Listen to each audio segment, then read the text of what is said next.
Hello everyone, welcome back to my channel.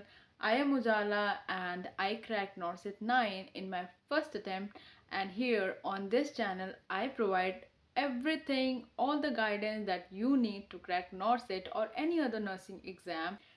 आज का video नॉर्सेट 11 aspirants के लिए है जो आने वाले सितंबर में अपना नॉर्सेट एग्ज़ाम देंगे और उसको क्रैक करके नर्सिंग ऑफिसर बनेंगे। मोस्ट ऑफ द स्टूडेंट्स जो अभी नॉर्सेट 11 के लिए प्रिपरेशन कर रहे होंगे और नॉर्सेट 11 के लिए एस्पायर कर रहे हैं, वो सब आई होप अभी कॉलेज में होंगे और अपने कॉलेज की इंटर्नशिप में होंगे शायद, और इंटर्नशिप एंजॉय कर रहे होंगे और स्टाइपेंड भी आने वाली होगी, तो काफ़ी फन टाइम चल रहा होगा।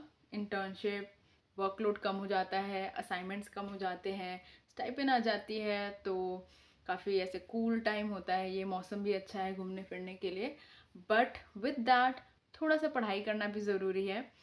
सो नॉर्सेट 11 एस्पिरेंट्स जो हैं, उन्हें मैं बोलूँगी कि अभी आपको ज़्यादा स्ट्रेस लेने की ज़रूरत नहीं है। आप अपना कॉलेज लाइफ भी इंजॉय करो, लेकिन आप थोड़ा थोड़ा पढ़ाई करते रहो ताकि जब आप कॉलेज से आपका डिग्री पूरा हो जाए और जो आपके पास 2-3 महीने बचेंगे एग्ज़ाम के लिए, नॉर्सेट 11 के लिए, तो उस पर आपको ज़्यादा प्रेशर ना आए। आपके पास कुछ कुछ चीज़ें ऑलरेडी प्रिपेयर्ड हों ताकि आपको कम एफर्ट्स देने पड़े, क्योंकि उसके बाद बहुत कम टाइम होता है और अगर आप बिल्कुल ज़ीरो से स्टार्ट करते हो तो काफ़ी मुश्किल हो जाता है। तो थोड़ा थोड़ा भी अगर आप पढ़ाई कर रहे हो अभी अपने कॉलेज मस्ती के साथ, तो भी आप नॉर्सेट 11 क्रैक कर लोगे। सो नॉर्सेट 11 एस्पिरेंट्स जो अभी कॉलेज में हो आप सभी लोग, तो आपके पास कॉलेज का भी वर्कलोड होता है। आप थोड़े बहुत असाइनमेंट्स तो फिर भी अभी भी होते ही हैं, मिलते ही हैं, और रिसर्च वगैरह का भी वर्कलोड होता है आपके ऊपर। सो आपको क्या करना है कि अभी अगर आपने कोई कोचिंग वगैरह ख़रीद रखी है तो कोचिंग के अकॉर्डिंग आप अपना नोट्स वगैरह बनाओ वीडियोस देख के।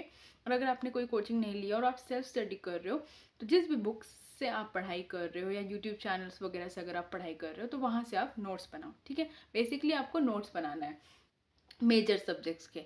तो माइनर सब्जेक्ट्स पे और नॉन नर्सिंग पे नोट्स बना के आपको टाइम वेस्ट करने की ज़रूरत नहीं है।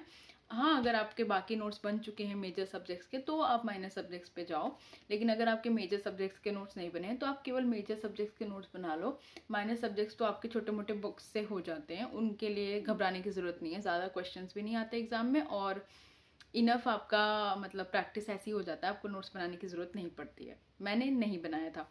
तो आप मेजर सब्जेक्ट्स के नोट बनाओ, स्पेशली मेडिकल सर्जिकल नर्सिंग के, नर्सिंग फाउंडेशन के, ओब्स एंड गायनी के, और मेंटल हेल्थ नर्सिंग के, पीडियाट्रिक्स के, इन सब के बिल्कुल बहुत ज़रूरी है कि आप इनके नोट्स बनाओ। कम्युनिटी हो गया तो अगर आप नहीं बना पाते हो तो आप बुक्स वगैरह से भी कर लेते हो, बट अभी तो टाइम है, तो मैं तो सजेस्ट करूँगी कि आप इनके भी नोट्स बनाओ। तो आप सारे 6 मेजर सब्जेक्ट्स होते हैं हमारे, 6 मेजर सब्जेक्ट्स के नोट्स बना लो। रोज़ वीडियो देखो, 3-4 वीडियो 5 वीडियोस देख के उनके नोट्स बनाओ। वीकेंड्स पे थोड़ा ज़्यादा टाइम दे दो। तो ऐसे करके आप अपने नोट्स कंप्लीट करो कि आपका जब तक कॉलेज कंप्लीट हो तब तक आपके नोट्स कंप्लीट हो जाएं। आपके नोट्स कंप्लीट रहेंगे तो फिर जब आप घर जाओगे या जब आपका डिग्री कंप्लीट हो जाएगा और आप बिल्कुल फ्री होगे, आप पूरा टाइम दे सकते हो अपनी पढ़ाई को, तब आपको लिखने में या नोट्स बनाने में टाइम वेस्ट नहीं करना पड़ेगा। आपके पास नोट्स होंगे, आप उनको अच्छे से रिवाइज करोगे, एमसीक्यू प्रैक्टिस करोगे, टेस्ट दोगे, तो पूरा 2-3 महीना आप यही करोगे तो आपका अच्छा रिविजन हो जाता है और आपको याद रहते हैं आपके कंटेंट। एमसीक्यू प्रैक्टिस के थ्रू भी आपको याद होने लगता है, रिविजन होता है, और टेस्ट वगैरह आप देने लगते हो, तो मतलब ईजी हो जाता है। अदरवाइज़ करने को तो बच्चे 3 महीने में, 2 महीने में भी कर लेते हैं, बट अभी आपके पास टाइम है तो आप उसको वेस्ट ना करो। आप अपने नोट्स वगैरह बनाओ, थोड़े बहुत आपको टाइम मिलते हैं तो आप थोड़े बहुत एमसीक्यू प्रैक्टिस करो सिंपल बुक्स से, लाइक पीआर यादव वगैरह जैसे बुक से। तुरंत ऐसे बहुत टफ बुक उठाने की ज़रूरत नहीं है, बट पीआर यादव हो गया, टारगेट हाई हो गया, इन सारे बुक से आप थोड़ी बहुत क्वेश्चन प्रैक्टिस भी कर सकते हो अगर आपके पास टाइम है तो। नहीं है तो कोई बात नहीं, बट नोट्स ज़रूर बनाओ और अच्छे से इन डेप्थ नोट्स बनाओ, डिटेल में, अच्छी हैंड राइटिंग में, और एक सब्जेक्ट एक कॉपी में होनी चाहिए। और जो भी है आपके बुक्स से आप नोट्स बना रहे हो, यूट्यूब वीडियो से बना रहे हो, वो सारे एक ही जगह होने चाहिए। एक कॉपी होना चाहिए एक सब्जेक्ट का कि आपने ये कॉपी उठाया, आपने इस कॉपी से ओबीजी पढ़ा और बस ये नहीं कि आपको यहाँ से भी पढ़ना है, किसी एक बुक से भी पढ़ना है, जो भी है उन सबको एक ही जगह लिख लो। बुक से उठा के इंपॉर्टेंट पॉइंट्स लिख लो, यूट्यूब वीडियो है वहाँ से लिख लो, कहीं से भी एक कॉपी बनाओ। एक कॉपी में आपका एक सब्जेक्ट का नोट्स रहेगा, तो आपके लिए आसान होगा पढ़ना। आपको घबराने की ज़रूरत नहीं है। अभी आप कॉलेज में हो, थोड़ा कॉलेज लाइफ भी इंजॉय करो और थोड़ा थोड़ा पढ़ाई भी करो। मैंने लास्ट ईयर लाइक 2025 जून में मैंने अपना ग्रेजुएशन कंप्लीट किया था। उसके बाद मैंने सितंबर 2025 में मैंने नॉर्सेट 9 दिया था। तो मैं भी लाइक थोड़ा थोड़ा ही पढ़ती थी और मैंने भी क्रैक कर लिया, तो आप भी क्रैक कर लोगे। घबराना नहीं है, परेशान नहीं होना है। अब अपना मतलब थोड़ा टाइम आप फन करो, थोड़ा टाइम आप सीखो, थोड़ा टाइम हॉस्पिटल में आप जा रहे हो एज एन इंटर्न, तो आप वहाँ पे सीखो। और बाकी टाइम जो आप थोड़ा बहुत निकाल पा रहे हो उसमें आप अपने नोट्स वगैरह बनाओ नॉर्सेट के लिए।